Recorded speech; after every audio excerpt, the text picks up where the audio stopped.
Every night the dog scratched the baby's room floor. When they saw what he meant to show, Emma couldn't ignore the sound anymore. Every night for the past week, the rhythmic scratching had pulled her from sleep, leaving her bleary-eyed and on edge during the day.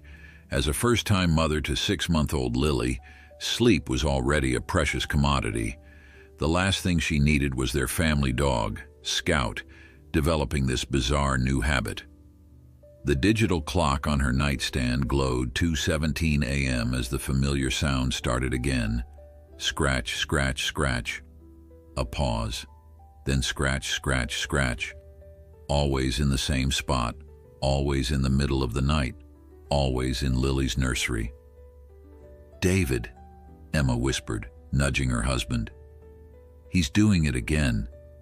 David groaned, rolling over to face her. His dark hair was disheveled, his eyes barely open. "Maybe if we ignore him, he'll stop." "We've been ignoring him for a week," Emma hissed. "Something's wrong with him. He never did this before."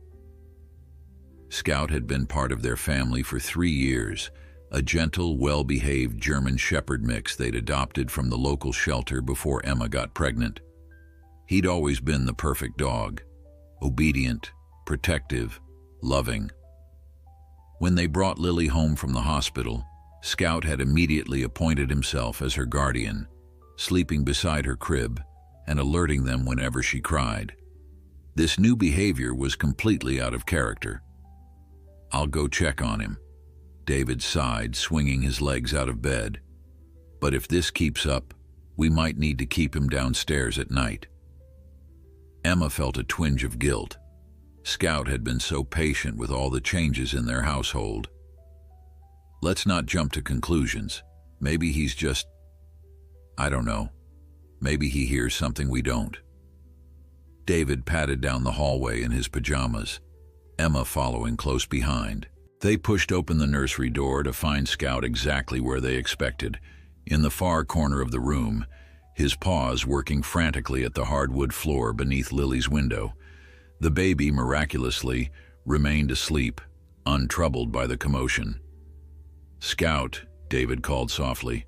"Stop that. Come here, boy." The dog froze, looking up at them with an expression that seemed almost desperate. His ears were alert, his body tense.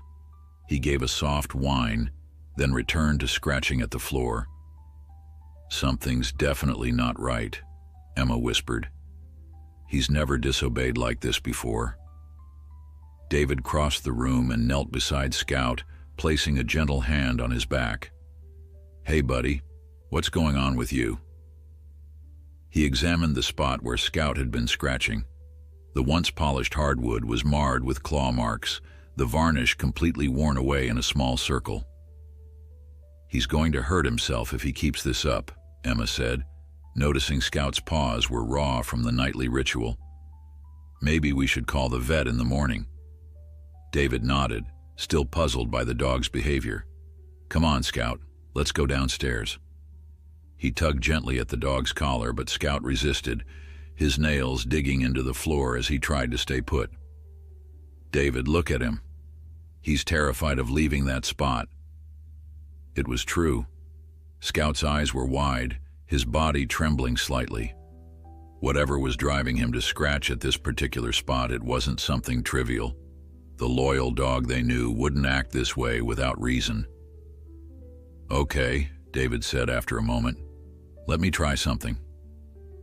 He went to the garage and returned with a flashlight.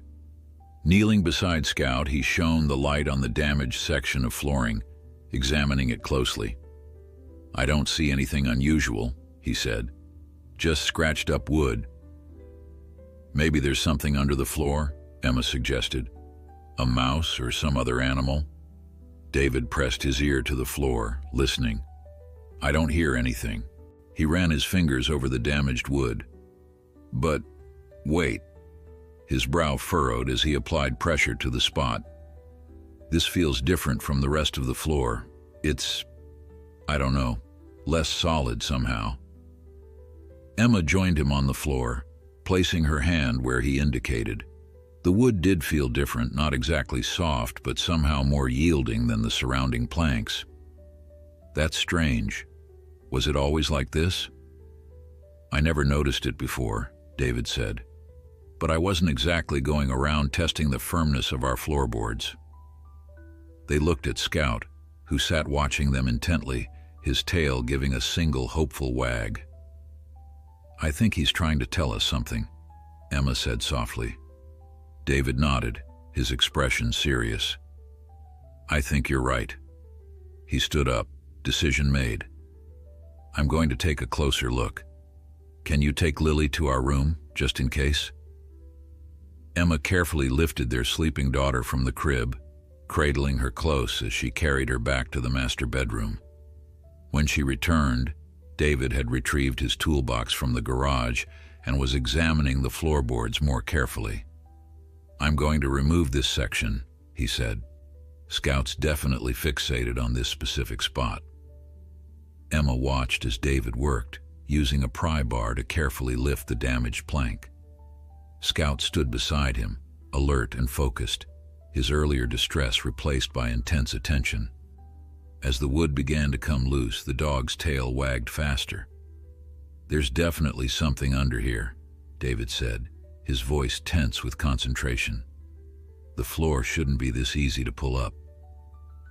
With a final tug, the plank came free. David aimed his flashlight into the opening, then went completely still. David, what is it? He didn't answer immediately, his face pale in the flashlight's glow. Emma, he finally said, his voice barely above a whisper. Call the police. What? Why?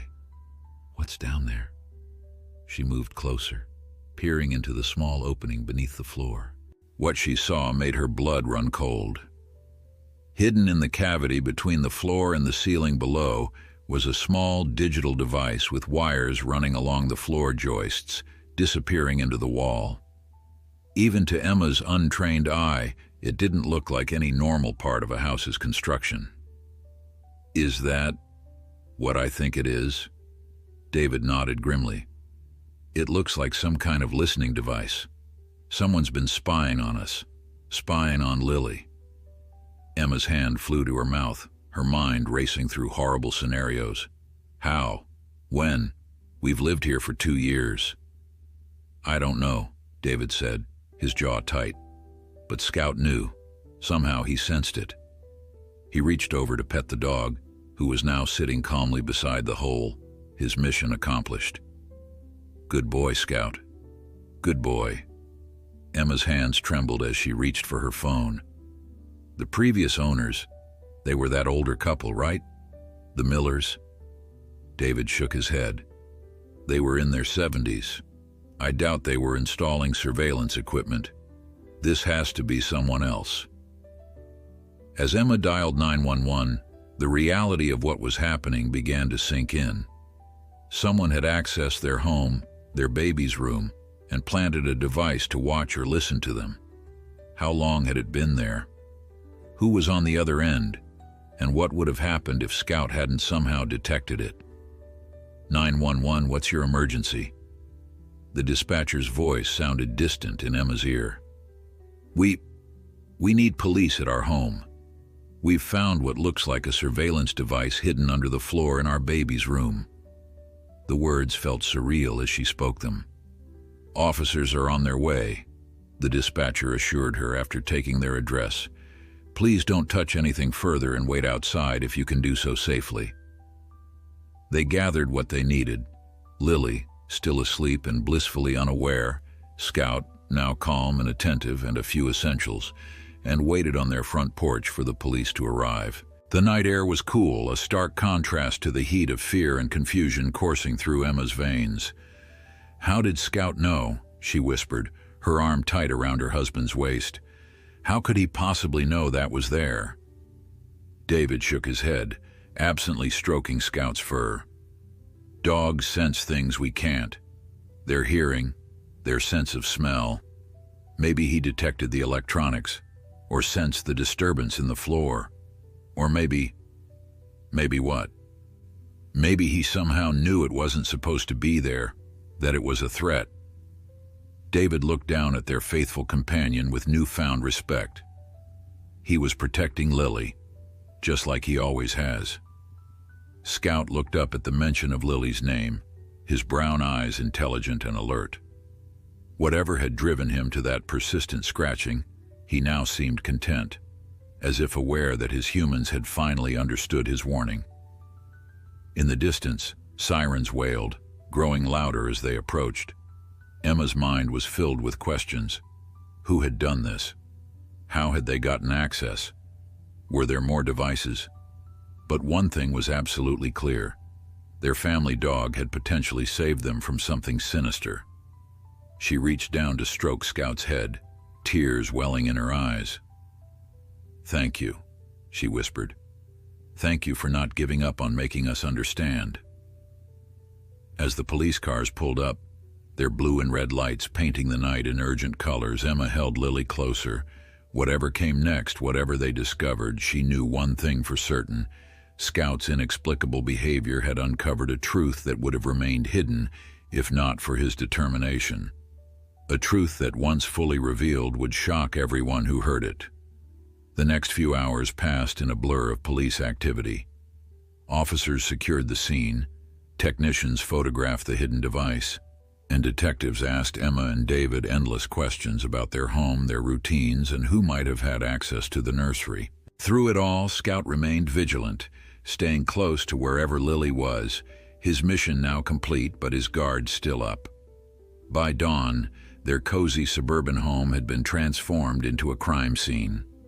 Yellow tape cordoned off Lily's nursery, and men and women in uniforms moved methodically through the house, checking for additional devices. Mr. and Mrs. Reynolds, Detective Harriet Chen, approached them, where they sat huddled together on the living room couch. "We've completed our initial sweep of the house." Emma clutched David's hand. "Did you find anything else?"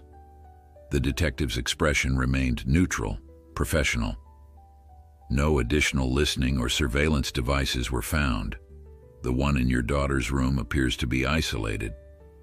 David exhaled sharply. "That's something, at least." "Can you tell us what exactly it is?" Emma asked, bouncing Lily gently on her knee. The baby, sensing the tension around her, had been fussier than usual. Detective Chen consulted her notes. "Our tech team has identified it as a relatively sophisticated audio surveillance device, essentially a bug that could transmit everything said in your daughter's room to a receiver within about half-a-mile radius." "Half a mile?" David's voice rose.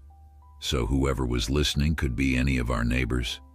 "Potentially, yes. Or someone who parks nearby regularly. We're canvassing the neighborhood now." She paused, choosing her words carefully. "I have to ask, have you noticed any unusual vehicles on your street lately? Anyone showing particular interest in your family or your home?" Emma and David exchanged glances, mentally reviewing the past months. "Nothing comes to mind," Emma said. "We've been so focused on Lily. Honestly, we barely notice anything beyond our immediate routine these days." "We did have some work done on the house about 8 months ago," David offered. "Before Lily was born, renovations to turn the spare room into a nursery." Detective Chen's pen hovered over her notepad. "What company did the work?" "Newfield Contractors," David replied. "They came recommended by our neighbors, the Kaplans. They were in and out for about 2 weeks, painting, installing new windows, refinishing the floors." "And they would have had access to the house when you weren't home?" David nodded. "Yes, we both work, or Emma did before maternity leave. They had a key to let themselves in." The detective made a note. "We'll look into them. Anyone else have access to your home in the past year?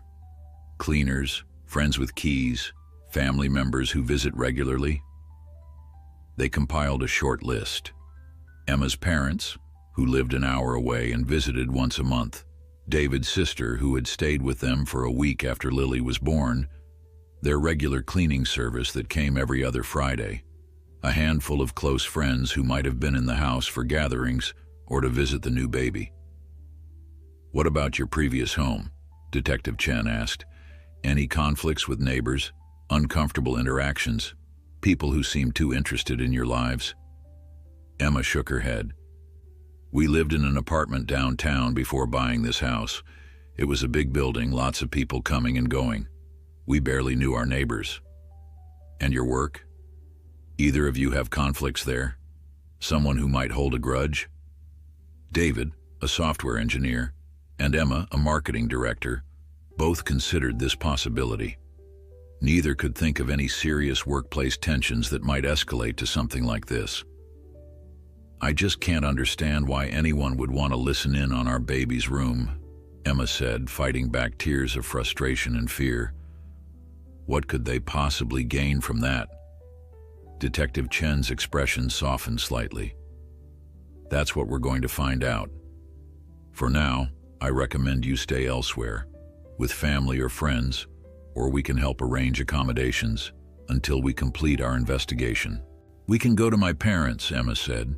They have plenty of room and they'd be happy to help with Lily while we sort this out. The detective nodded. Good. Pack whatever you need for a few days. One of our officers will escort you there. She handed them each a business card. Call me if you think of anything else, no matter how small or insignificant it might seem. As Detective Chen walked away to consult with her colleagues, David turned to Emma, his face drawn with worry. Who would do this to us, to Lily? Emma shook her head at a loss. I don't know, but Scout knew something was wrong. She reached down to stroke the dog's head. He had remained at their feet throughout the conversation, alert and attentive. If it weren't for him... She couldn't finish the sentence. The thought of someone listening to their private moments, to their conversations with their infant daughter, made her skin crawl. How long had it been going on? What had they heard? And most disturbingly, what were they planning to do with the information?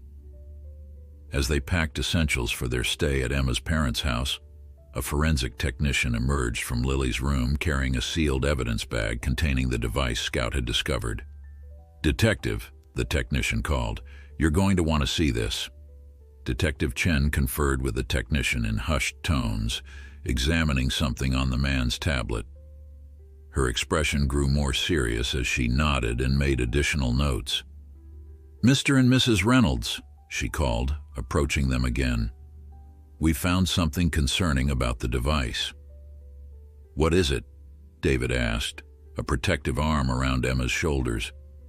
The device appears to have been installed approximately 3 months ago, based on the battery life and usage patterns. Emma gasped. 3 months? That's right around when you brought Lily home from the hospital, the detective finished for her. The implication hung heavy in the air. Someone had targeted them specifically after their daughter was born. There's more, Detective Chen continued. The device isn't just a standard listening bug. It has components that suggest it can be remotely activated by a phone call to a specific number. This is unusual for common surveillance equipment, more sophisticated than what we typically see. What does that mean? Emma asked, instinctively holding Lily closer. It means whoever placed this was either professionally trained or had access to specialized equipment, and they were specifically interested in your child's room, not general household surveillance. David ran a hand through his hair, his frustration evident. So we're looking at what? Some kind of professional operation targeting our baby? That makes no sense. We're just normal people. We don't have enemies or valuable information or anything worth this kind of effort. Scout, sensing his distress, pressed closer to David's legs, offering silent support. I understand your confusion, Detective Chen said. And I promise you, we're going to get to the bottom of this. For now, the most important thing is keeping your family safe while we investigate. As they finished packing, Emma caught Detective Chen having a serious conversation with one of her colleagues. their expressions grave as they examined the nursery floor again. Whatever they had found, it was clearly more disturbing than they were letting on. "David," Emma whispered, "I think there's something they're not telling us." He nodded, having noticed the same thing. "Let's just focus on getting to your parents' place. Scout will let us know if something's wrong." He glanced down at their loyal protector.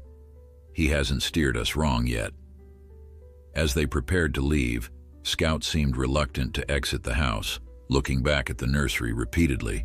"Come on, boy," David called. "We need to go." The dog hesitated, then trotted back to the nursery doorway, barking once as if trying to tell them something else. "What is it, Scout?" Emma asked. "Is there something else?" Detective Chen frowned. "Has he been doing this all along? Acting like there's something still in the room?" "No," David said. "This is new behavior." The detective signaled to her team. "Let's do another sweep. Check everything, the ceiling, the walls, behind the baseboards." 20 minutes later, their departure was delayed by another discovery. A small camera, cleverly disguised as part of the room's smoke detector, with a direct view of Lily's crib. As this new evidence was documented and removed, Emma and David stood in shocked silence, the horrible truth becoming clearer. Someone hadn't just been listening to their baby, they had been watching her too. Emma's parents' spacious colonial house in the suburbs offered a welcome sanctuary after the nightmare of the previous night. Charles and Margaret Wilson had reacted with appropriate horror to the news, immediately converting their home office into a temporary nursery for Lily and setting up the guest room for Emma and David. "And of course, Scout is more than welcome," Margaret said, setting down a bowl of water for the dog who had barely left Lily's side since they arrived. "He's a hero as far as I'm concerned."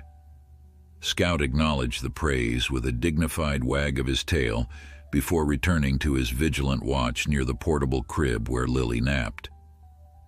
"I still can't believe this is happening," Charles said, his voice low to avoid waking the baby.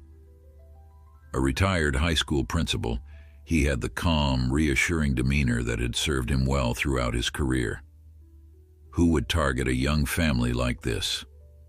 David shook his head, exhaustion evident in every line of his face. He hadn't slept since Scout's scratching had woken them the night before. "The police are looking into everything, the contractors, our work connections, even our social media accounts." "Social media?" Margaret raised an eyebrow. "What does that have to do with it?"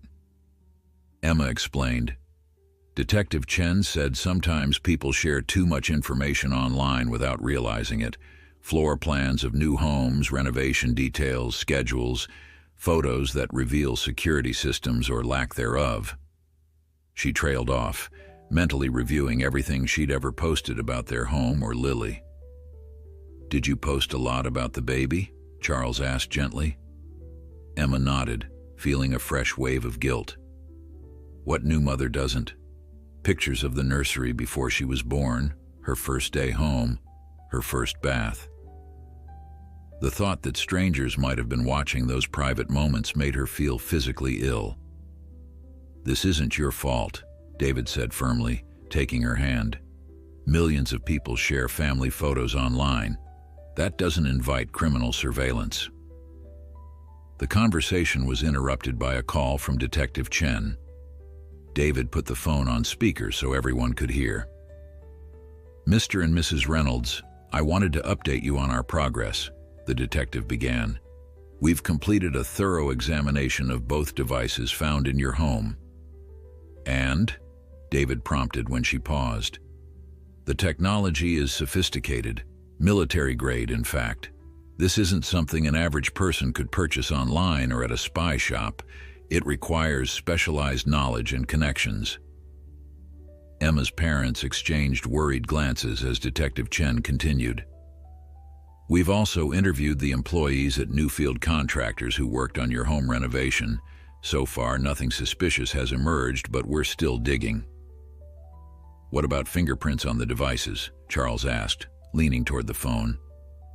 "Unfortunately, whoever installed them was careful. No prints, no DNA evidence we've been able to recover. There was a shuffling of papers on the other end. There is one other development. The camera we found was transmitting to a secure server offshore. Our tech team is working to trace it, but these things take time. So someone could still be watching the footage? Emma asked, horrified. The feed has been disabled, Detective Chen assured her. But yes, there may be stored video that was already transmitted. The room fell silent as this sunk in. Months of private moments, captured and stored by unknown watchers. I have a question, David said suddenly. How did Scout know? I mean, the devices were hidden. Even if he could somehow hear electronic frequencies or something, why did he only start scratching at the floor a week ago if the bugs were planted months earlier? There was a pause on the other end of the line. That's an interesting point, Detective Chen admitted. The most likely explanation is that something changed recently. Perhaps the device was malfunctioning, or its battery was getting low, emitting a sound or smell that only the dog could detect. Or someone came back to the house, Emma suggested, the thought occurring to her suddenly. Maybe Scout sensed that someone had been in Lily's room when we weren't home. That's definitely a possibility we're considering, the detective said. Have you noticed anything missing or out of place in the past week or two? Emma and David both thought hard, trying to remember any small detail that might have seemed insignificant at the time. I did have trouble finding Lily's favorite stuffed rabbit last Tuesday, Emma said slowly. I thought I'd just misplaced it during laundry, but I eventually found it under her crib instead of on the shelf where I usually keep it. And the baby monitor was unplugged one morning, David added. I assumed Emma had unplugged it to charge her phone, but she said she hadn't. Those could be nothing, Detective Chen cautioned, but they're worth noting. We'll continue our investigation and keep you updated. In the meantime, stay alert and report anything unusual, no matter how small. After the call ended, a heavy silence fell over the room, broken only by the soft sounds of Lily stirring from her nap. Scout immediately rose and padded over to the portable crib, alert to her needs even before she fully awoke. I'll get her, Emma said, grateful for the distraction of routine baby care. As she tended to Lily, changing her diaper and preparing a bottle, Emma tried to process everything they'd learned. Military-grade surveillance equipment, possible recent intrusions, an offshore server collecting footage. None of it made sense for a normal family like theirs. I've been thinking, Charles said when Emma returned with Lily to the living room. This level of surveillance, it's not random. There must be a reason they chose your family, your home. Dad, we've been over this, Emma sighed. We're not important people. We don't have access to sensitive information or valuable assets. Maybe it's not about who you are, Margaret suggested gently. Maybe it's about where you are. David looked up sharply. What do you mean? Your house. It's on the corner lot of Maple Street, isn't it? With that big bay window facing the crossroads. Yes, David confirmed, but I don't see. Who lives across from you, or next door? Emma and David exchanged glances, mentally reviewing their neighbors. The Kaplans are directly next door. They're the ones who recommended our contractors, David said. Across the street is the Nguyen family on one side and a rental property on the other. It changes tenants pretty regularly. What about Kitty Corner? Charles pressed. The house diagonally across from yours? That would be... Emma thought for a moment. The Fosters, James and Elaine. He's some kind of consultant, travels a lot. She's a stay-at-home mom. They have twin boys around 5 years old. Margaret nodded thoughtfully. And from your nursery window, would you have a clear view of their house? The question hung in the air as realization dawned on David's face. Yes, actually. Lily's window looks out over our side yard and has a perfect view of the Fosters' front door and driveway. He turned to Emma. You don't think that someone was using your house to monitor theirs? Charles finished. "It's a possibility worth considering." "But why not just put surveillance on their house directly?" Emma asked. "Maybe they'd notice," Margaret suggested. "If this James Foster travels for work, perhaps someone is watching his comings and goings, using your nursery as a convenient observation post." David was already dialing Detective Chen's number. "This actually makes sense," he said as he waited for her to answer. "Our nursery is on the second floor with an unobstructed view.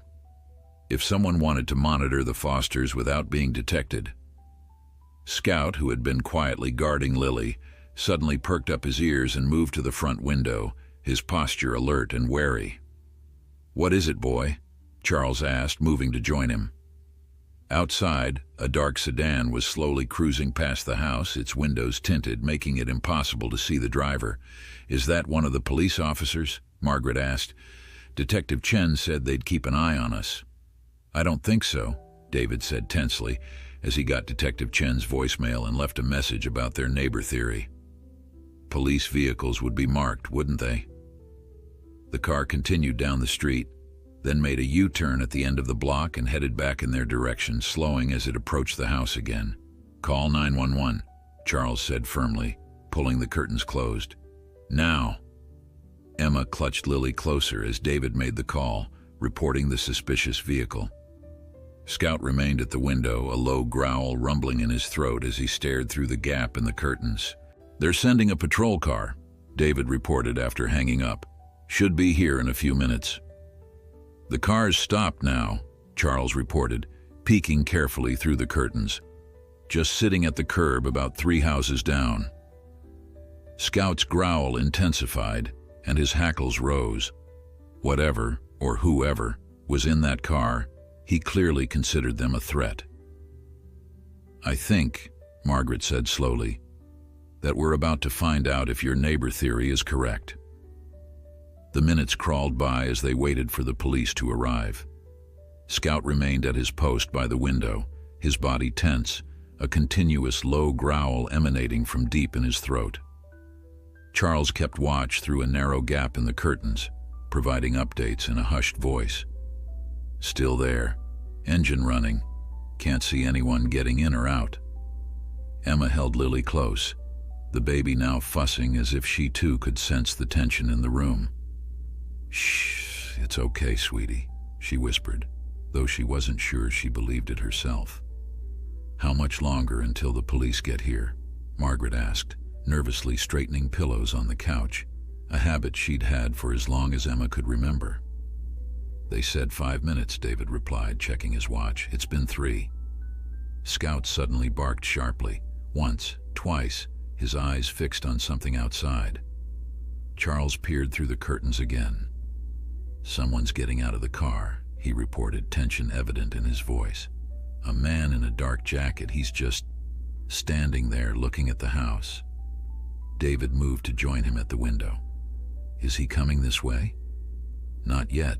He's just... Wait, he's taking something out of his pocket."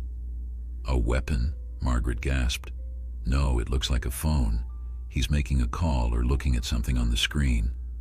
Scout's barking intensified, becoming more urgent, more insistent. Emma found herself wishing, not for the first time, that the dog could speak and tell them exactly what he was detecting. "I see headlights," Charles said suddenly. "Coming fast down the street." The sound of sirens confirmed it was the police. Through the curtains they watched as a patrol car pulled up behind the suspicious sedan. 2 officers emerged, approaching the man with caution, hands near their weapons. There was a brief, tense exchange that they couldn't hear from inside the house. Then, to everyone's surprise, one of the officers shook the man's hand. The other officer approached the house, while the first continued talking to the stranger. The doorbell rang, causing everyone to jump despite expecting it. Scout's barking reached a fevered pitch. "I'll get it," Charles said. "David, keep Scout under control, just in case." David grabbed Scout's collar, speaking soothingly to the agitated dog. "Easy, boy, easy." Charles opened the door cautiously, revealing a uniformed police officer, a young woman with a serious expression. "Good evening, sir. I'm Officer Lamont. We received a call about a suspicious vehicle?" "Yes," Charles confirmed, gesturing toward the street. "That sedan. A man got out and appeared to be watching the house." Officer Lamont nodded. "My partner is speaking with him now. May I come in?" Charles stepped aside to let her enter. Officer Lamont took in the scene quickly. Emma clutching Lily, David restraining an agitated Scout, Margaret hovering anxiously nearby. "Is this the Reynolds family?" she asked. "Detective Chen briefed us about your situation." "Yes," David confirmed. "I'm David Reynolds. This is my wife Emma, our daughter Lily, and Emma's parents, Charles and Margaret Wilson." "And I see you have quite the protective dog there," Officer Lamont observed as Scout continued to growl, his eyes fixed on the door. "This is Scout," Emma explained. "He's the one who discovered the surveillance devices in our home." Officer Lamont raised an eyebrow. "Is that so, smart dog?" She crouched down, extending a hand cautiously. "Hey there, Scout. It's okay, boy." Scout's growling didn't subside. If anything, his hackles raised higher. "He's usually very friendly," David apologized. "The last 24 hours have been stressful for all of us." "Understandable." Officer Lamont straightened up. "Well, I should tell you that the man outside is actually—" Her explanation was cut short by the sound of the front door opening. Scout lunged forward so suddenly that David nearly lost his grip on the collar. As the second officer entered with the man from the car, Scout's barking became frenzied. "Scout, stop," David commanded, struggling to hold the powerful dog back. But Scout was beyond listening. He strained against David's hold, teeth bared, every muscle in his body tense with aggression. "What's wrong with that dog?" the second officer demanded, instinctively placing himself between the stranger and Scout. "I don't know," Emma said, bewildered. "He's never acted like this before." The stranger, a tall man with close-cropped gray hair and an expensive-looking suit beneath his dark jacket, regarded Scout with a cold expression. "You should control your animal, sir." Something about the man's tone sent a chill down Emma's spine. It wasn't fear of the dog she heard in his voice. It was contempt. "Who are you?" David demanded, still struggling with Scout. "And why were you watching this house?" Officer Lamont cleared her throat. "This is Agent Richard Donovan. He says he's with the FBI." "You say that like you don't believe him," Charles observed sharply. "He's shown us credentials," the second officer explained. "But we've called in to verify his identity and assignment. Standard procedure." Agent Donovan, if that's who he really was, smiled thinly. "I understand your caution, given the circumstances. I was actually on my way to speak with you about the situation at your home, Mr. and Mrs. Reynolds. When I spotted your vehicle in front of this residence, I thought it prudent to observe before approaching." "How did you know which car was ours?" Emma asked, suspicion growing. "Or where my parents live," David added. The agent's smile didn't waver. "I've been briefed on your case. Vehicle registrations and family connections are basic information." Scout continued to strain against David's hold, a deep, threatening growl rumbling continuously.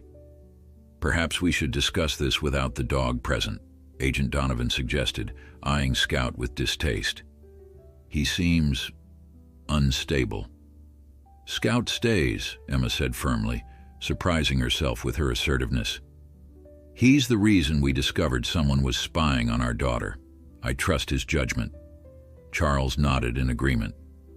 "If Scout doesn't like you, Agent Donovan, that gives us pause." The second officer's radio crackled to life. He stepped aside to take the call, speaking in low tones. When he returned, his demeanor had changed subtly. "Sir," he addressed Donovan, "we've received confirmation from the Bureau. They have no record of an active operation involving the Reynolds family, nor an agent dispatched to this location." The temperature in the room seemed to drop 10 degrees. Donovan's face remained impassive, but his eyes hardened. "There must be some confusion," he said smoothly. "My assignment is classified. Your local office wouldn't necessarily be informed." Officer Lamont's hand moved to her weapon. "Sir, I'm going to need you to provide additional verification of your identity." Donovan sighed, as if merely inconvenienced. "Of course. My identification is in my inner pocket. May I?" The officer nodded cautiously. Slowly. Donovan reached inside his jacket. What happened next occurred with startling speed. Instead of producing identification, he withdrew a small aerosol canister. Before either officer could react, he sprayed its contents directly at them. They staggered backward, coughing violently. In the same fluid motion, Donovan drew a gun from a concealed holster. "Nobody move," he commanded, his voice now hard and cold. "This doesn't have to get messy." The officers, still reeling from whatever chemical he'd sprayed, struggled to draw their weapons. Donovan kicked Officer Lamont's gun away and pointed his weapon at her partner. "Weapons on the floor. Now." The second officer, eyes streaming, reluctantly complied. Throughout this sudden chaos, Scout had been straining against David's grip. Now, with a surge of strength born of protective instinct, he broke free. Before anyone could react, Scout launched himself at Donovan, a blur of fur and teeth.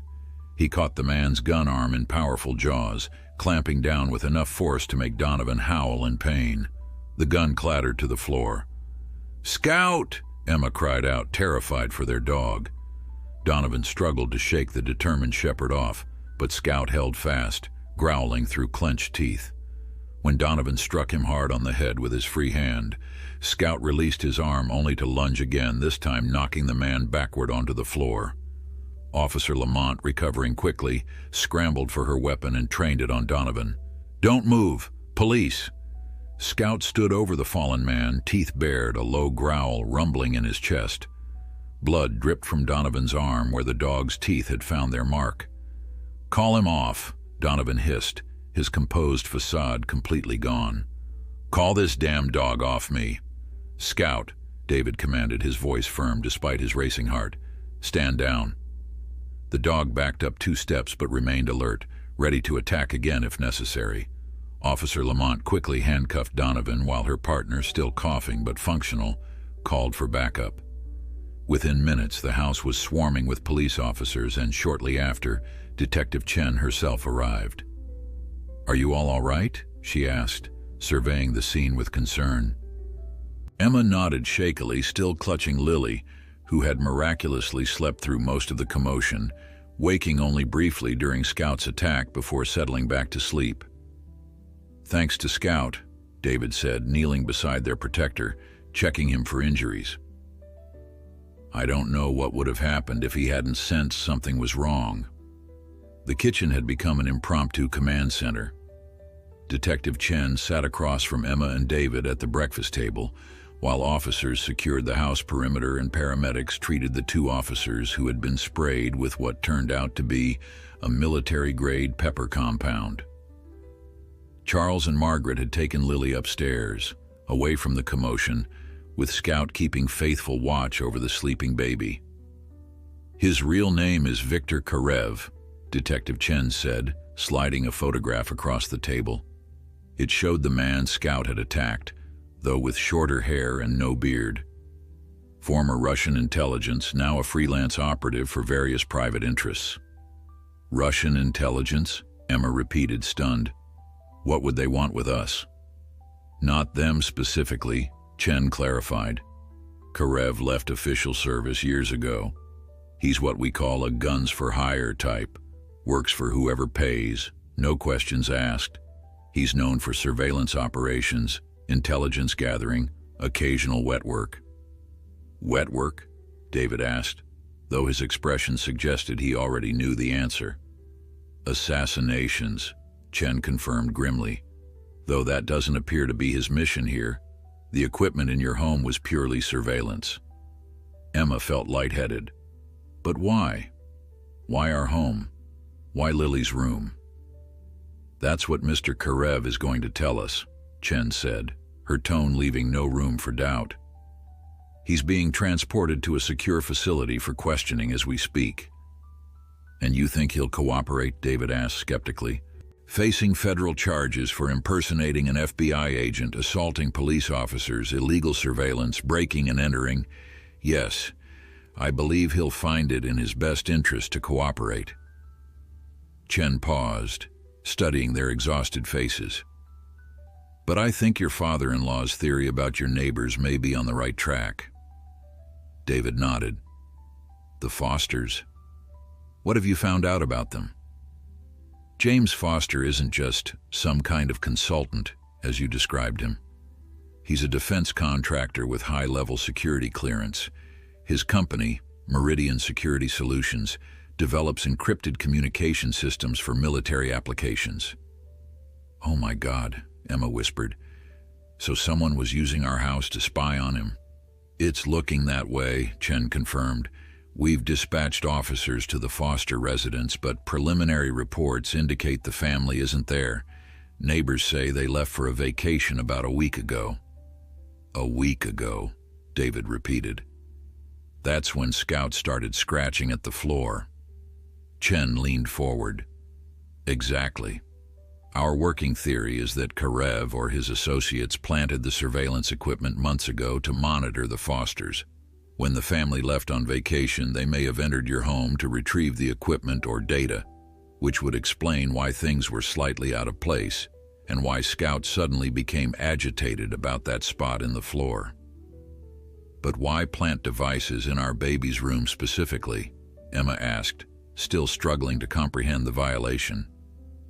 The nursery has the best vantage point for observing the Foster's home, Chen explained.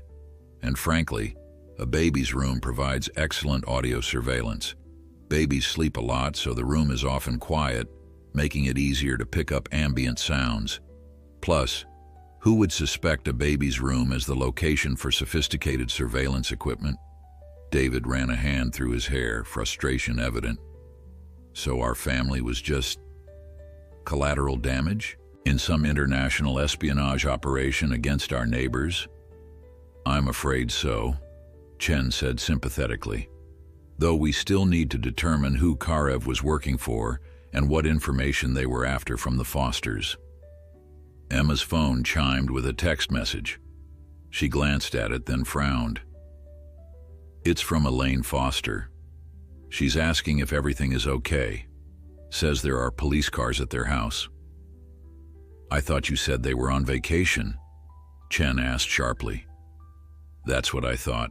We haven't seen them in about a week, and their porch light has been off, newspaper piling up. Emma typed a quick reply, asking where Elaine was. The response came immediately. At my mother's in Cleveland with the boys. James is in Dubai for work. What's happening? Emma showed the message to Detective Chen, who immediately stood up. I need to make some calls. This changes things. While Chen stepped away to contact her team, Emma and David exchanged worried glances. If James Foster is in Dubai and his family is in Cleveland, David said slowly, then whoever was watching their house wasn't tracking their current movements. They were waiting for something, Emma realized, or someone. Chen returned, her expression even more serious than before. Officers at the Foster residence have found signs of a break-in. Very professional, minimal damage. Most people wouldn't notice, but someone has definitely been inside their home. Recently, David asked. Within the last 24 hours, according to the preliminary assessment.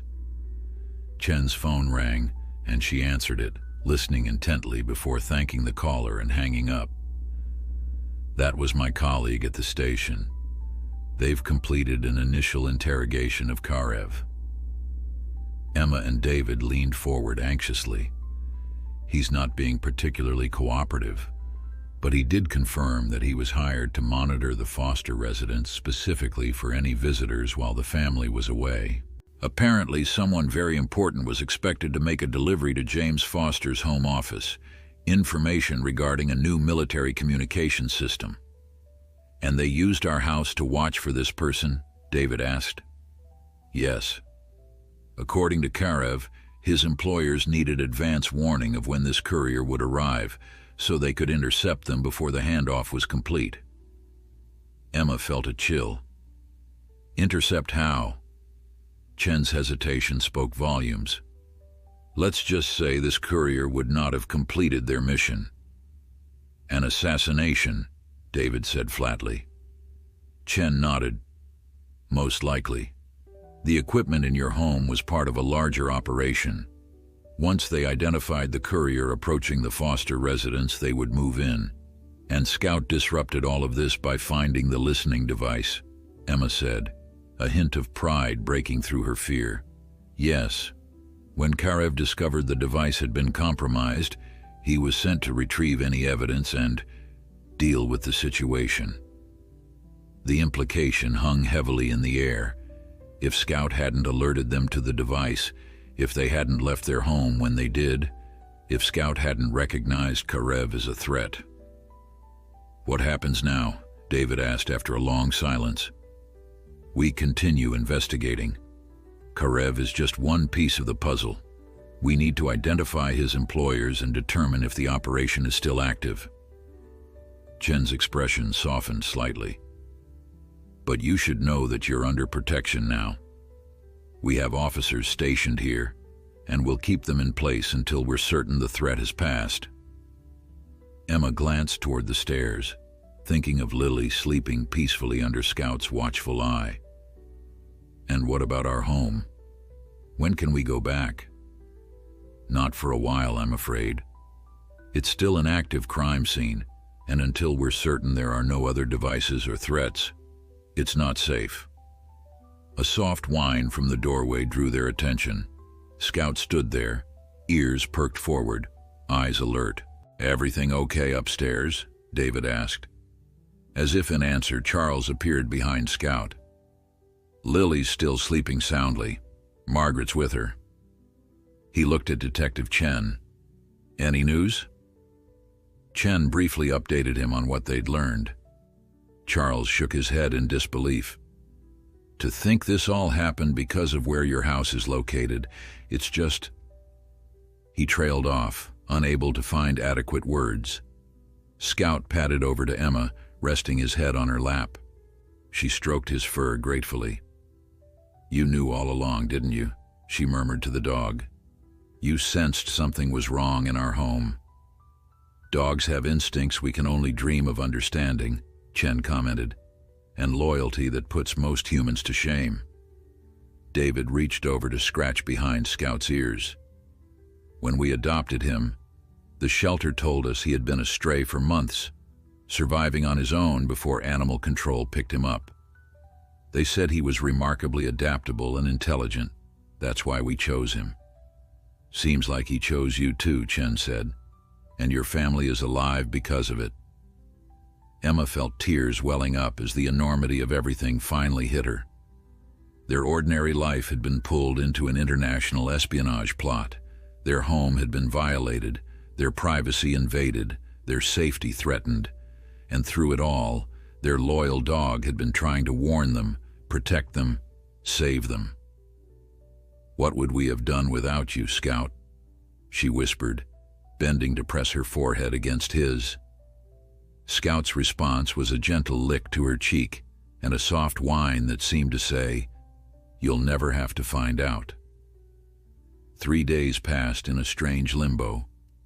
Emma's parents' home remained under police protection, with officers stationed outside around the clock. Detective Chen visited daily, providing updates on the investigation that seemed to grow more complex with each passing hour. We've identified at least 3 other operatives connected to Karev, she informed them during her afternoon briefing. International arrest warrants have been issued, but honestly, these people are ghosts. They know how to disappear. David and Emma sat close together on the living room sofa, the weight of their new reality settling heavily on their shoulders. Lily played on a blanket nearby, blissfully unaware of the danger that had threatened her family, while Scout maintained his now constant vigil, dividing his attention between the baby and the windows. What about our house? David asked. Have you found anything else? Chen shook her head. No additional surveillance devices. The forensic team has gone over every inch. It seems the equipment in Lily's room was the extent of it. Small mercies, Emma murmured, watching Lily grab her toes with fascination. And the Fosters, David pressed. Have you spoken with them? James Foster is cutting his business trip short and returning tomorrow. His wife and children are remaining with her mother for now. He's been fully briefed on the situation and is understandably shaken. Chen paused. He asked me to convey his profound apologies to your family. He had no idea his work had put his neighbors at risk. Emma felt a surge of anger, then guilt for feeling angry.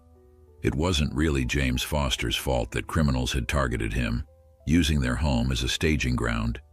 Still, their lives had been irrevocably changed because of his classified work. Will we need to testify? She asked, changing the subject.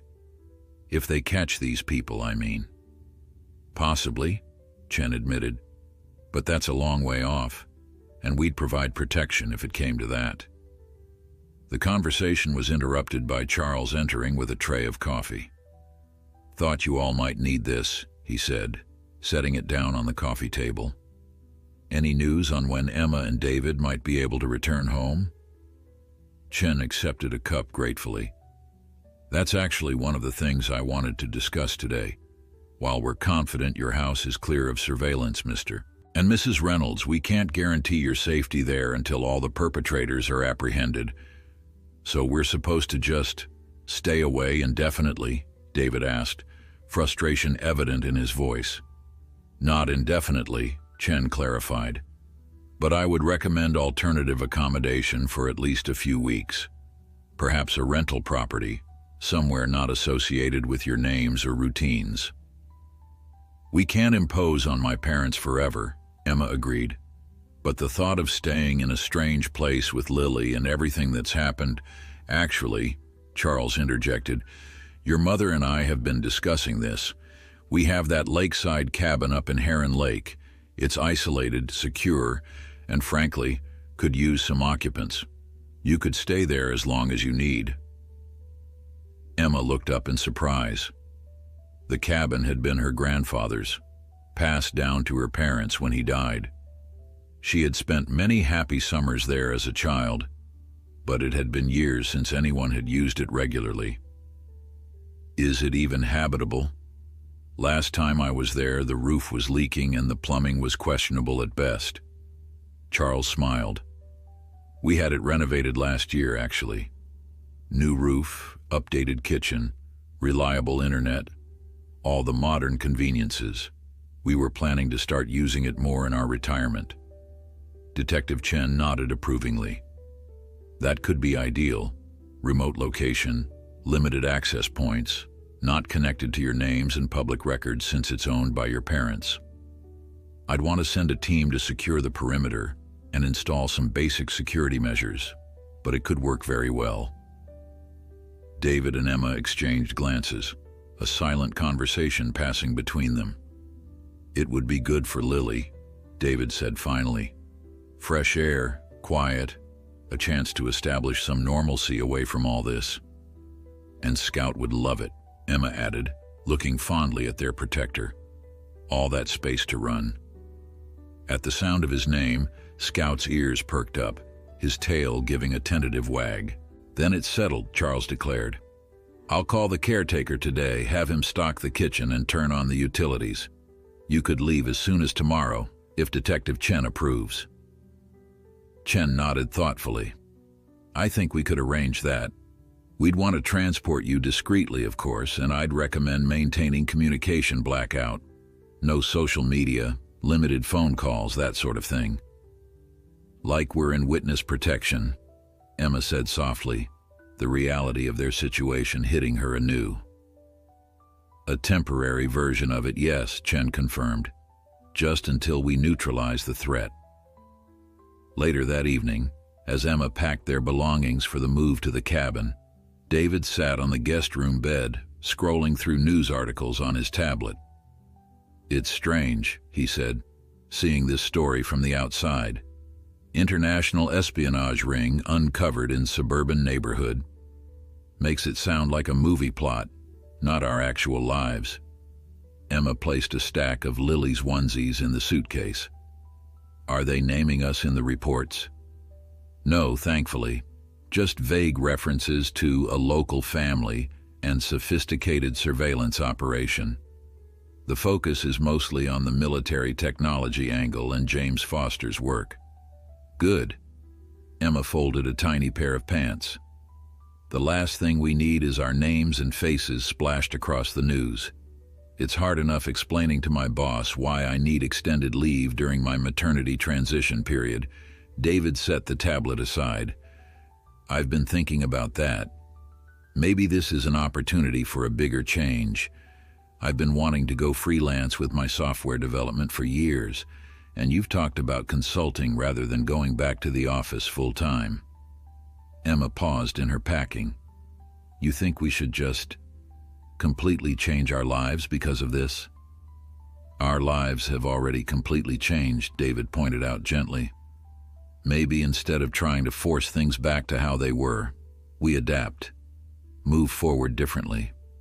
Scout, who had been lying quietly on the rug, stood and stretched before padding over to Emma.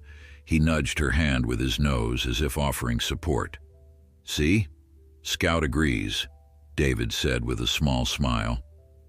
Emma scratched the dog's ears, considering. There was wisdom in what David was suggesting. Their sense of security, of normalcy, had been shattered. Perhaps trying to reconstruct their old life exactly as it was would be both impossible and unwise. We'll see, she said finally. Let's get through the next few weeks at the cabin first, then make any big decisions. The next morning brought organized chaos as they prepared to depart for Heron Lake. Detective Chen arrived with 2 unmarked police vehicles and 4 officers to escort them. The plan was simple. Emma, David, Lily, and Scout would travel in one car with 2 officers, while the second car would serve as a decoy, taking a different route to the lake. Just a precaution, Chen assured them as they loaded their luggage. We have no indication that anyone is actively tracking your movements, but better safe than sorry. Margaret held Lily one last time before they departed, tears in her eyes. Call us when you get there, and every day after. We will, Mom, Emma promised, hugging her tightly. Charles helped David secure Scout's travel crate in the back seat, though they all suspected the dog would end up freed from it within minutes of departure. Scout had earned a certain latitude in the family hierarchy over the past week. Take care of them, Charles said quietly to the dog, who looked back at him with solemn understanding. As they pulled away from the house, Emma felt a strange mixture of fear and relief. They were heading into uncertainty, yes, but also away from the immediate sight of danger. The familiar neighborhoods gave way to highways, then to increasingly rural roads as they drove north toward Heron Lake. Scout, predictably released from his crate after the first hour, sat alertly between Lily's car seat and the window, his attention divided between the baby and the passing landscape. Occasionally, his ears would prick up at some sound only he could hear, but he remained calm, seemingly content that they were moving away from danger rather than toward it. He knows we're going somewhere safe, David observed, reaching back to pat Scout's flank. Animals can sense these things. Emma nodded, watching the loyal dog who had become so much more than a pet. I still can't believe how he knew. About the devices in the floor, about Karev. It's like he has a sixth sense for danger. Maybe he does, David said. Or maybe he just loves his family enough to notice things we miss. Family. The words settled around them, taking on new depth and meaning. Through all the fear and disruption, they had emerged more tightly bonded than before. Not just Emma, David, and Lily, but Scout too. An inseparable unit forged in the fire of shared danger. As the car wound through increasingly forested roads, Emma caught her first glimpse of Heron Lake's glittering surface through the trees. For the first time in days, she felt something like peace stealing over her. Whatever came next, they would face it together. Heron Lake Cabin stood on a gentle slope overlooking the water, its weathered cedar exterior blending harmoniously with the surrounding pines. Emma felt a rush of childhood memories as they pulled up the gravel driveway. Summer days swimming in the lake, nights around the campfire telling stories, the comforting smell of her grandmother's blueberry pancakes on crisp mornings. But this was not a vacation. The two police officers who had escorted them immediately began a perimeter check, while David unloaded their luggage and Emma carried Lily inside. Scout bounded ahead, nose to the ground, investigating every corner of the property with methodical precision. "He's doing a security sweep," David observed with a sad smile, "our little furry soldier." The cabin's interior was both familiar and new to Emma. The basic layout remained the same: open living and dining area, small kitchen, 2 bedrooms and a bathroom. But everything had been updated. New appliances gleamed in the kitchen. The old sagging couch had been replaced with comfortable modern furniture, and the formerly creaky wooden floors were now smooth and solid underfoot. "Your parents did a great job with the renovation," David said, setting down their bags in the main bedroom. "It feels like home," Emma suggested, settling Lily on a blanket on the living room floor. David nodded. "As much as anywhere can right now." The officers returned from their inspection, reporting that the property was secure. They helped install additional security measures: motion-activated lights around the perimeter, alarms on the doors and windows, and a direct line emergency phone that would connect immediately to the nearest police station. "We'll have an officer stationed at the end of the access road 24/7, the senior officer explained as they prepared to leave. "Not visible from the main road, but close enough to respond within minutes if needed. And Detective Chen will be checking in daily," the younger officer added. "She asked us to remind you to keep your regular phones turned off and only use the secure line she provided for necessary communications." After the officers departed, a heavy silence settled over the cabin. Scout completed his own inspection of the interior, finally lying down next to Lily's blanket, his mission apparently complete. "So," David said, standing somewhat awkwardly in the middle of the living room, "this is our life now."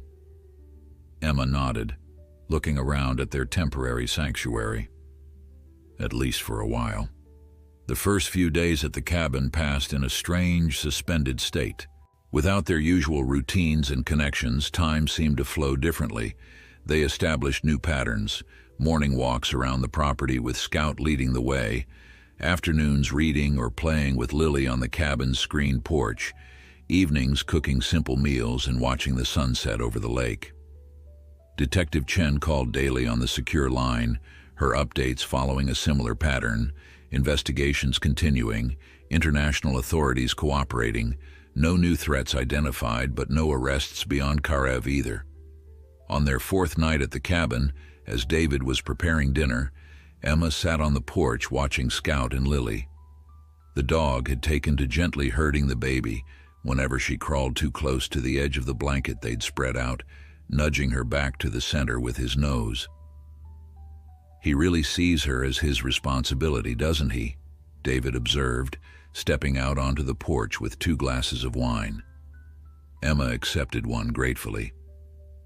"I keep thinking about how different things might have been if we hadn't adopted him 3 years ago.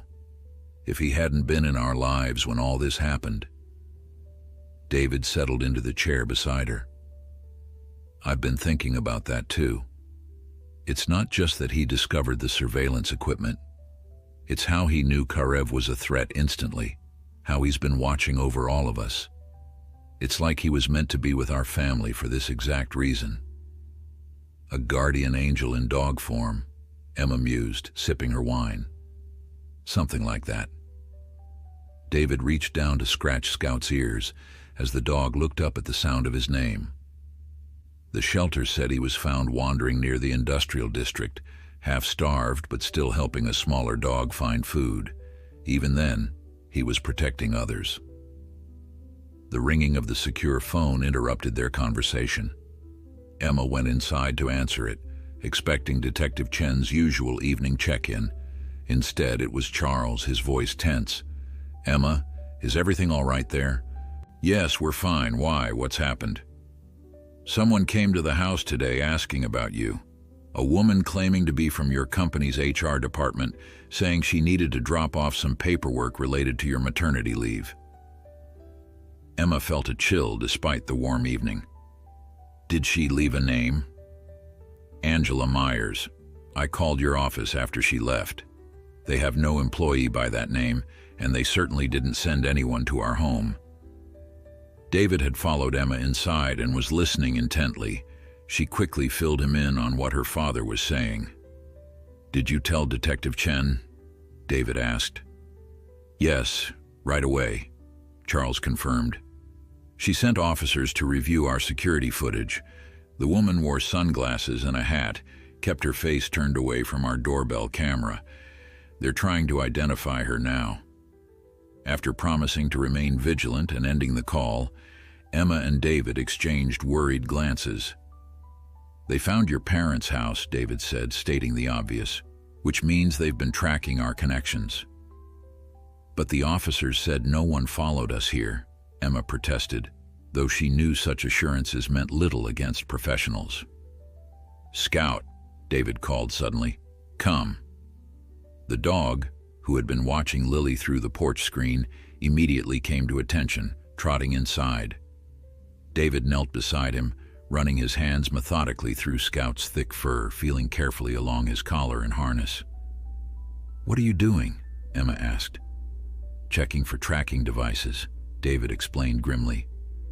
"If someone planted something on him during one of our walks." Emma gasped. "You think someone's been close enough to do that? Wouldn't Scout have alerted us?"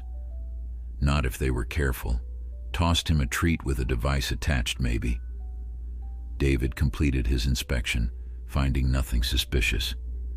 "Seems clean, but we should check everything, our clothes, Lily's toys, the car." They spent the next hour searching meticulously through their belongings, finding nothing out of place. Still, the sense of security they had begun to establish at the cabin had been shattered. "I'll call Detective Chen," David said finally. "Maybe they should increase security here." Before he could reach for the phone, Scout suddenly stiffened, his ears pricked forward, nose pointing toward the front door. A low growl rumbled in his throat. "What is it, boy?" David asked softly, immediately on alert.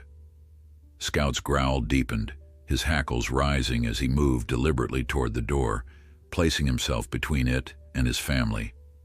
Emma quickly gathered Lily from the porch, holding her close as David moved to the window, carefully peering out into the gathering dusk. "I don't see anything," he whispered, "but Scout definitely senses something." Emma's heart pounded. "Call the officer stationed at the road." David grabbed the emergency phone, dialing quickly. After a brief exchange, he reported, "He's coming up to check but hasn't seen any vehicles pass his position." Scout's growling intensified, his focus unwavering. Something, or someone, was outside. The minutes crawled by as they waited for the officer to arrive. Scout remained on high alert, occasionally moving from the front door to the windows, tracking something only he could perceive. Finally, headlights swept across the front of the cabin as the patrol car pulled up. David kept watch as the officer emerged, flashlight in hand, and began methodically checking the perimeter of the property.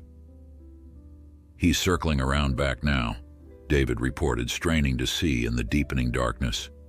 Suddenly they heard a shout, followed by the sound of running footsteps and crashing underbrush. Scout barked sharply, dashing to the back window. "Someone's there!" Emma gasped, clutching Lily tighter.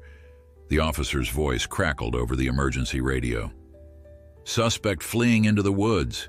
Male, medium build, dark clothing, requesting immediate backup." David grabbed the radio. "Should we evacuate?" "Negative," came the reply, punctuated by heavy breathing as the officer presumably gave chase. "Stay inside. Doors locked. Second unit already en route." Emma moved away from the windows, retreating to the center of the cabin with Lily. Scout divided his attention between the various windows, monitoring all possible approaches, his body tense and ready. "They found us," Emma whispered, the reality settling like ice in her veins. "Somehow, they found us here." David joined her, wrapping his arms around her and Lily. "We'll be okay. The police are here. Scout is on guard. We're safer than we were before now that we know they're looking." But his reassurance rang hollow in the tense silence of the cabin. Outside, sirens wailed in the distance, growing louder as backup approached. Inside, a family huddled together, once again facing an invisible threat that seemed determined to find them no matter where they hid. Scout returned to them, pressing his warm body against their legs as if to say, "I'm still here. I'm still protecting you." In the midst of renewed fear, his unwavering presence was their one constant comfort. By midnight, the woods surrounding Heron Lake cabin were alive with flashing lights and urgent voices. Police had established a perimeter extending half a mile in every direction, and K9 units were tracking the scent of the intruder who had managed to slip away in the dense forest. Emma, David, and Lily had been moved to a police SUV as officers swept the cabin for any devices or threats the intruder might have left behind. Scout sat alertly beside the vehicle, refusing to be separated from his family, despite the officers' initial attempts to contain him. Detective Chen arrived shortly after midnight, her face drawn with concern and fatigue. She approached the SUV where they waited, nodding to the officer standing guard. "Are you all okay?" she asked, her breath fogging in the cool night air. "We're unharmed," David answered, "but I don't think any of us are okay exactly." Chen nodded grimly. "I understand. I'm sorry this happened. We're still trying to determine how they located you." "Have your officers found anything?" Emma asked, gently rocking a fussing Lily. "No tracking devices in or around the cabin. No signs of surveillance equipment." Chen glanced at Scout, who was watching her intently. "Your dog alerted before the intruder was anywhere near the cabin, according to the officer's report. That's quite remarkable." "He's been one step ahead of everyone from the beginning," David said, reaching down to stroke Scout's head. "But even he can't protect us if these people keep finding us." Chen's expression remained professional, but her eyes betrayed her concern. "We've identified the woman who visited your parents' home. Facial recognition matched her to a known associate of Karev's, Lucia Vega, former intelligence operative turned mercenary. She's worked with Karev on at least 3 operations that we know of." "So they're still actively hunting us," Emma said, her voice barely above a whisper. "I'm afraid so, and they're well-resourced. Which brings me to our next steps." Chen looked between them. "We need to move you again. Tonight. This location is compromised." "Where?" David asked. "If they found us here, they could find us anywhere." "We're setting up a safe house that only myself and 2 other officers will know about. No digital trail, no connection to either of your families." Chen hesitated. "But first, we need to understand why they're still pursuing you with such determination. This goes beyond tying up loose ends." Emma frowned. "What do you mean?" "Most professional operatives would have abandoned the operation once it was exposed, cut their losses, disappeared. The fact that they're still actively tracking you suggests there's something more at stake." Chen fixed them with an intent gaze. "Is there anything at all, that might have happened during the time your home was under surveillance that could be valuable to them?" David and Emma exchanged glances, mentally reviewing the past months. "We're just ordinary people," Emma insisted. "David works in software development, I'm in marketing. We don't have access to anything sensitive or valuable." Chen nodded but persisted. "What about visitors to your home? Anyone unusual? Conversations about sensitive topics?" David shook his head. "Most of our visitors were family, A few close friends, the usual service people. Wait, Emma interrupted, a memory suddenly surfacing. James Foster came over once about 2 months ago. His lawnmower broke, and he asked to borrow ours. Did he come inside the house? Chen asked sharply. Yes, for a few minutes. He used our bathroom and I offered him some lemonade. We chatted briefly in the kitchen. About what? Emma struggled to recall. Nothing important. Neighborhood stuff. His work trip to Singapore, I think. He mentioned he was dreading the long flight. Chen was already on her phone, texting rapidly. Did he have anything with him? A phone, briefcase, anything? Just his phone, I think, Emma said, then paused. Actually, he did have a small bag, a messenger bag. He said he'd been working at the local coffee shop and was heading home when he saw his grass needed cutting. Chen's expression intensified. Did he leave this bag unattended at any point? David and Emma looked at each other, trying to remember. Yes, David said slowly, when he used the bathroom. The bag was on one of the kitchen chairs.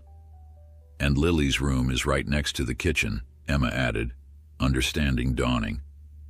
The listening device would have picked up everything. Chen nodded grimly.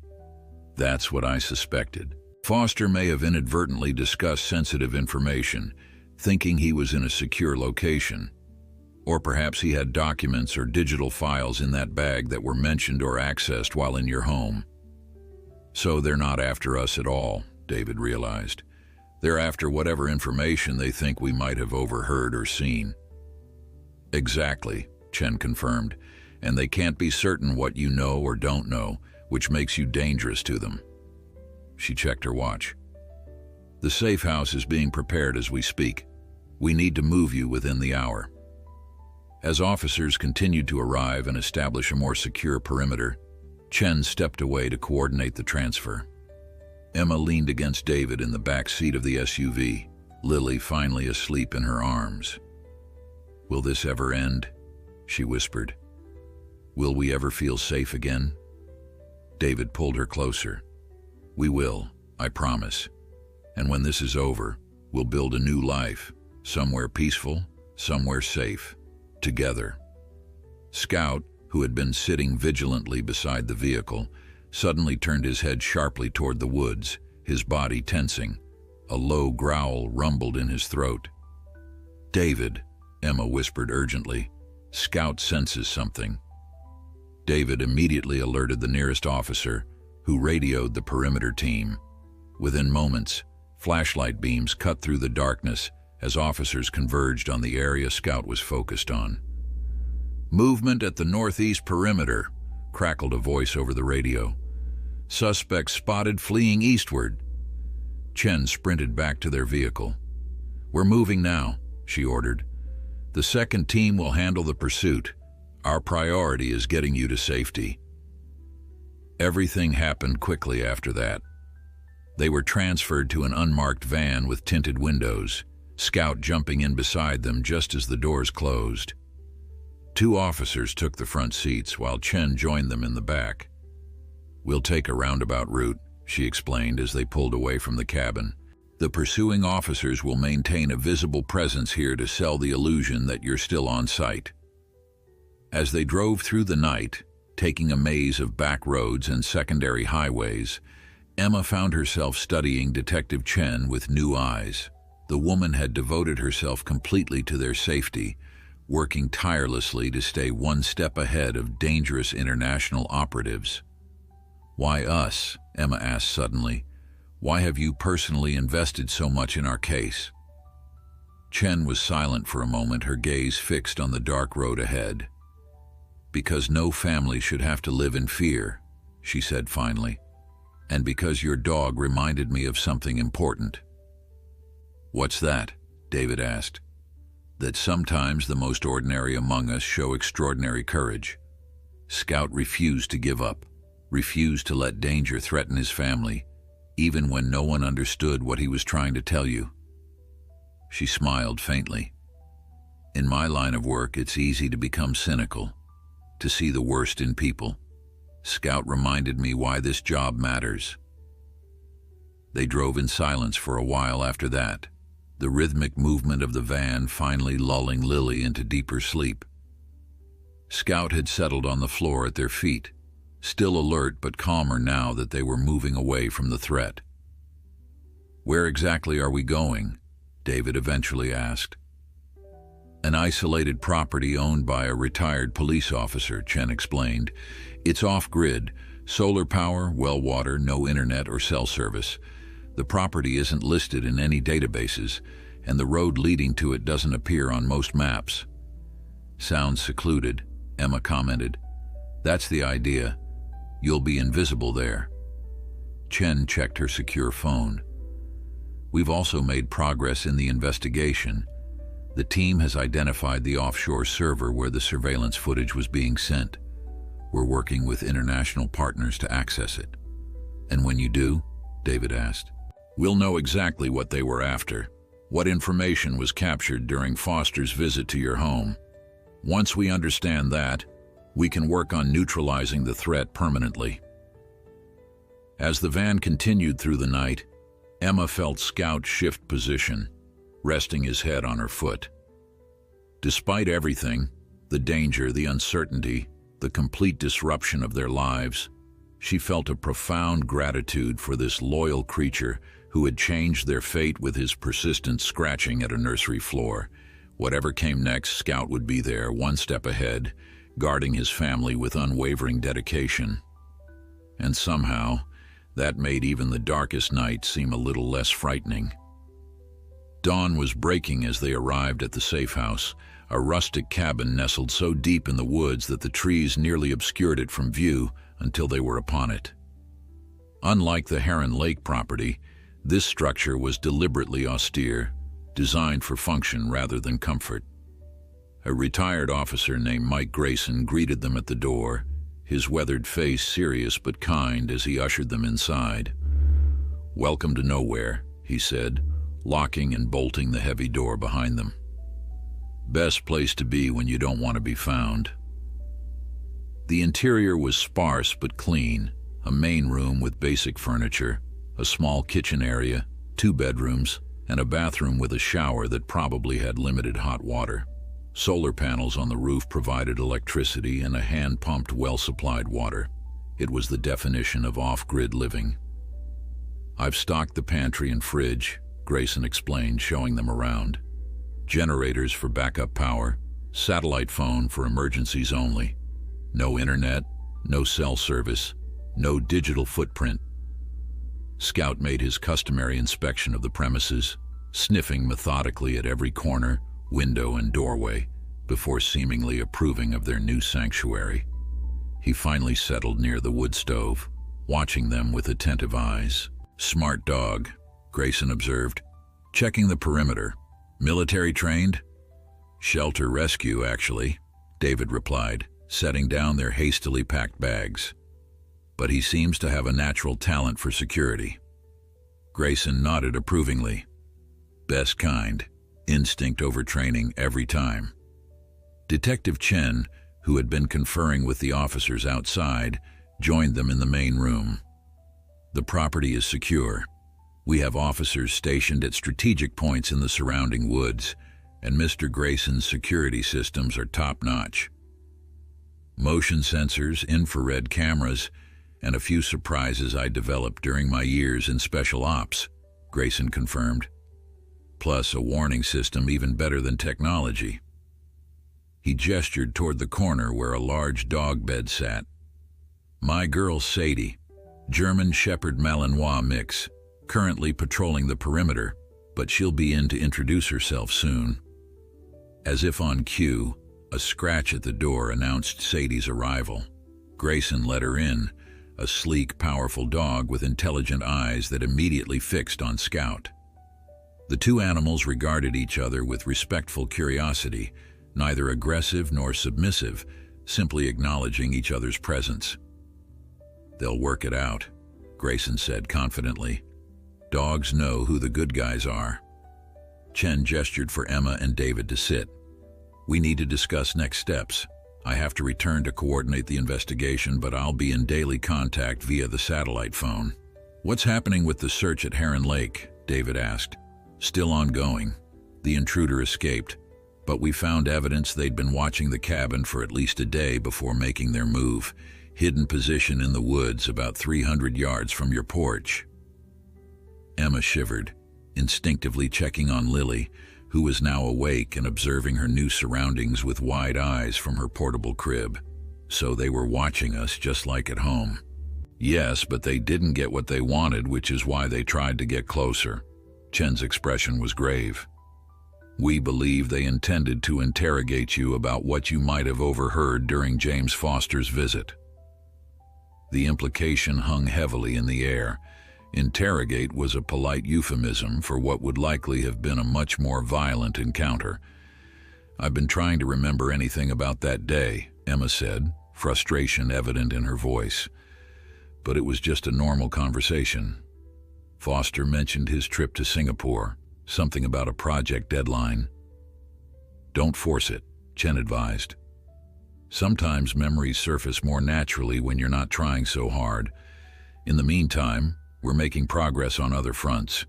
The international team has successfully accessed the server where your surveillance footage was being stored. Have they found anything? David asked eagerly. They're still sifting through the data, but preliminary analysis confirms our theory. There's particular interest in footage from the day Foster visited. They've isolated those audio files for priority review. Grayson, who had been quietly listening while preparing coffee on the wood stove, brought over mugs for everyone. Sounds like you folks got caught in someone's web by pure bad luck. That's an accurate assessment, Chen agreed. Wrong place, wrong time, though your neighbor's choice to discuss sensitive matters in your kitchen certainly didn't help. Foster feels terrible about all this, Emma said, accepting a mug gratefully. At least, that's what Detective Chen tells us. He's been fully cooperative, Chen confirmed, currently in protective custody himself, helping identify exactly what information might have been compromised. David sipped his coffee, grimacing slightly at the strong brew. So what happens now? How long do we stay here? Until we neutralize the threat, Chen replied simply. Could be days, could be weeks. I won't sugarcoat this. These are persistent professional operatives with significant resources. But we have advantages they don't, Grayson interjected. This location is genuinely off-grid. No electronic trail, no connection to your names or histories. Plus, they don't know about me or my background. He smiled thinly. And I spent 20 years ensuring people like them failed in their missions. Emma looked at the retired officer with new interest. His calm confidence was reassuring, but there was clearly much more to his background than retired police officer. Mr. Grayson was with a specialized joint task force, Chen explained, noting Emma's curious expression. His expertise in counterintelligence and security is why I selected this location. Just Mike is fine, Grayson said, and don't worry about my background. What matters is that I know how these people think, how they operate. This cabin was designed specifically to be invisible to people like them. As if to punctuate his statement, both Scout and Sadie suddenly raised their heads, ears perked forward. But rather than growling or showing alarm, they simply watched the door expectantly. Moments later, a pattern of knocks sounded. That's my relief, Grayson explained, moving to answer it. Officer Peterson. He'll be taking the first watch outside. The day passed in a strange limbo of exhaustion and hypervigilance. Emma and David tried to maintain some normalcy for Lily's sake, establishing a small play area in the corner of the main room with the few toys they'd managed to bring.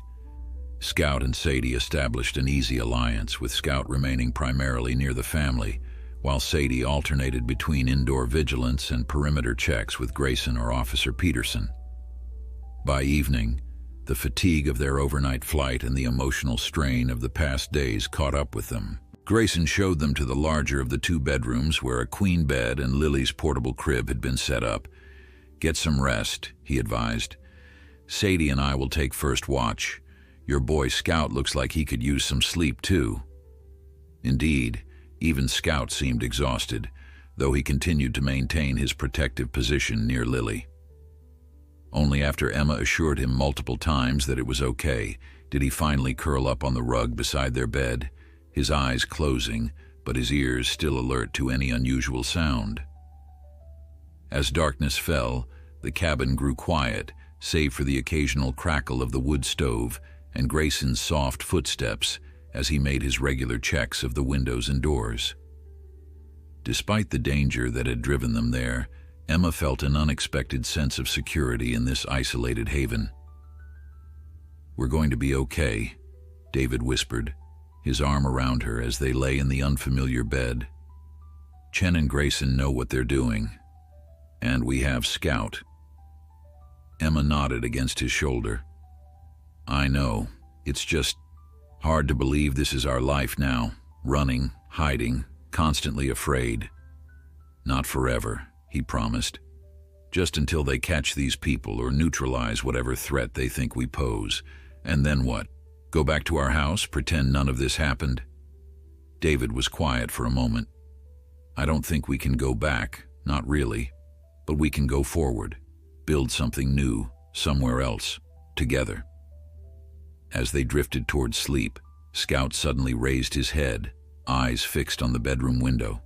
But instead of growling or barking, he simply watched, alert, but not alarmed. Outside, barely visible in the moonlight, Sadie made her rounds of the property, a shadow moving purposefully through the trees. Two guardians, one inside and one out, keeping silent watch over the family that fate had thrust into their protection. And somewhere in the darkness beyond, unknown figures searched for what they could not find, their quarry now hidden beyond the reach of technology, shielded by loyalty stronger than any human threat. 3 weeks passed at Grayson's isolated cabin. 3 weeks of quiet days punctuated by satellite phone updates from Detective Chen, of Scout and Sadie patrolling in tandem, of Lily learning to pull herself up to standing using the rustic furniture. Despite the circumstances, they had established a routine that almost resembled normalcy, if normal included armed guards and daily security protocols. On the 23rd morning, the satellite phone rang earlier than usual. David answered while Emma prepared Lily's breakfast, Grayson cleaning his hunting rifle at the table nearby. "It's Chen," David announced, putting the call on speaker. "She says she has news." "Good morning," Chen's voice crackled through the device. "I apologize for the early call, but developments overnight warrant immediate update."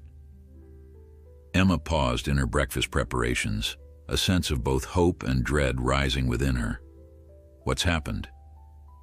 International authorities raided a safe house in Budapest last night, based on intelligence gathered from the surveillance server. They apprehended Lucia Vega and 2 other operatives connected to Karev. "That's good news, right?" David asked cautiously. "Very good news," Chen confirmed. "But there's more. The raid yielded hard drives containing extensive operational data, including the complete surveillance records from your home and confirmations of what they were after." Scout, who had been dozing near the wood stove, raised his head as if sensing the importance of the conversation. He padded over to sit beside Emma, his warm presence steadying her as Chen continued. "It appears that during Foster's visit to your home, he received a call from a colleague discussing the handoff of encryption keys for a new military communication system.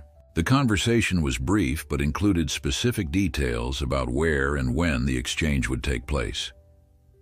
And the listening device in Lily's room picked it up," Emma concluded. "Exactly. The operatives were trying to intercept these encryption keys, which would have given their employers access to highly classified communications." "Their employers?" David questioned. "You know who was behind this?" We've identified the interested party as a private military technology firm with ties to several hostile governments. The evidence recovered in Budapest is damning. We're looking at espionage charges on an international scale. Grayson, who had been quietly listening, finally spoke. Are all the players accounted for, or are there still operatives in the wind? That's the best part, Chen replied, a note of satisfaction evident even through the static of the satellite connection. The Budapest team rolled over on their entire network once they realized the scope of the evidence against them.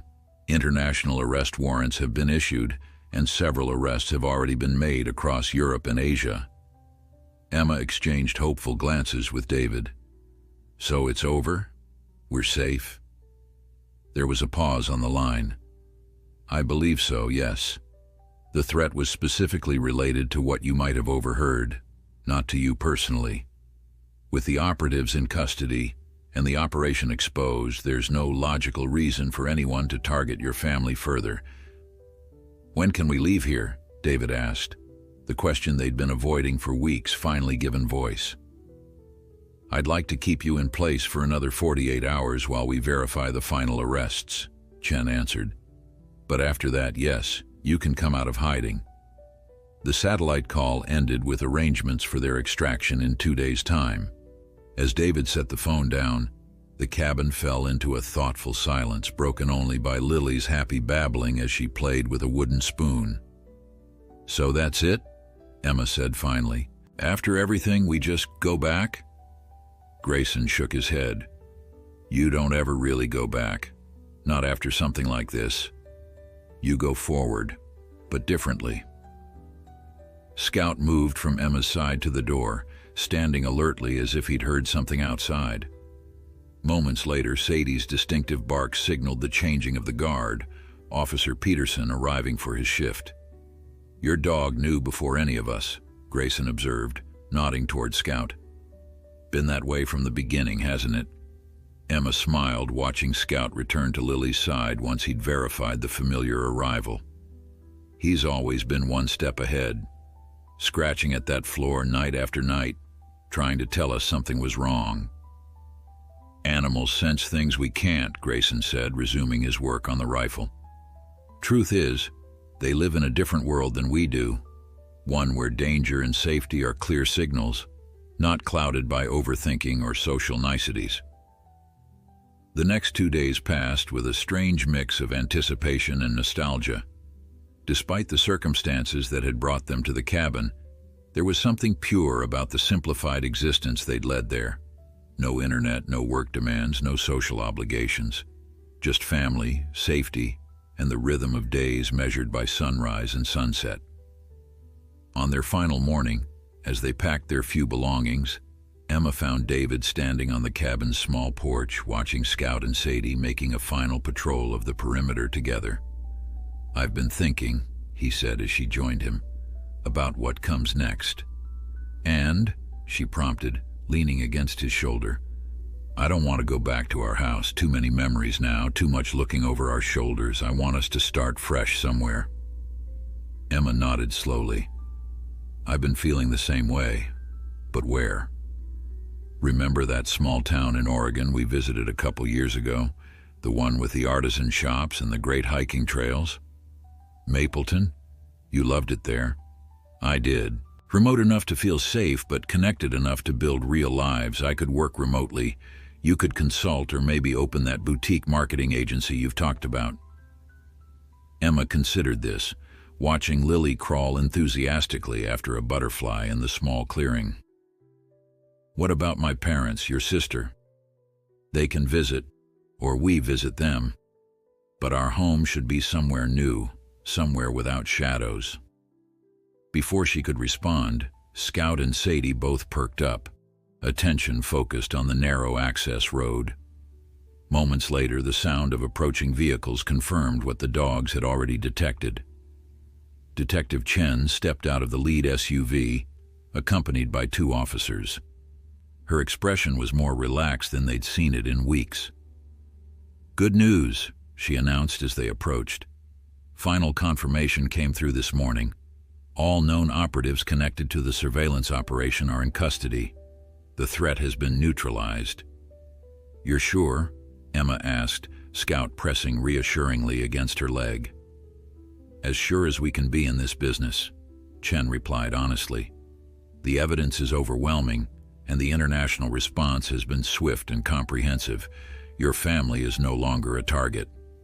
The drive back to civilization was surreal after weeks of isolation. Scout sat between Lily's car seat and the window, vigilant as ever, but somehow sensing the shift in circumstances. As cities and towns began to appear, cell phone service returned, and with it the ping of dozens of messages from concerned family and friends. My parents are beside themselves, Emma reported, scrolling through texts. They've been getting updates from Chen, but they want to see us as soon as possible. We can stay with them for a few days, David suggested, while we figure out our next steps. Chen, who was driving the lead vehicle, caught Emma's eye in the rearview mirror. I should mention that your home has been fully cleared and restored. The department hired specialists to repair the damage to Lily's room and upgrade your security system, free of charge. That's very generous, Emma said carefully, but we've been discussing a fresh start elsewhere. Chen nodded understandingly.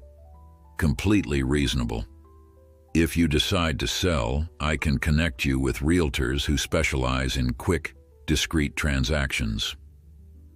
As they approached the city limits, Emma felt a complex mix of emotions: relief at their safety, grief for the innocence they'd lost, hope for the future they would build.